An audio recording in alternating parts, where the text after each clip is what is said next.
Walking again. Okay in the sun. Walking. Ganito mapula. Mainit. Mainit pag gaganyan ng kulay eh. Ayan muli, samahan niyo po kaming mag-walking. Andito po kami ngayon uli sa Woodville. Hindi po kami natuloy sa phase 1. Kaproblema po yung aming kasama. Tapos si Ate Malu mag-walking, hindi naman pwede sa labas. Ay, bakit po? Ay, yung tuhod daw niya. Kaya, sorry, kaway. Say hi.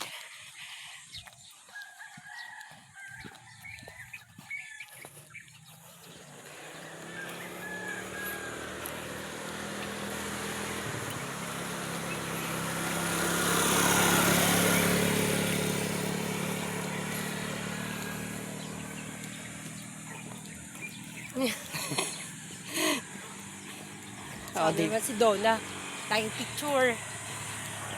Kaya sabi, ano ba talaga yun? Picture o... Walking. Siyempre kasama na yung picture. Namamatay na rin yung mga halaman. Oo, sobrang init kasi. Miski sa bahay, ang dami kong halaman na namatay na.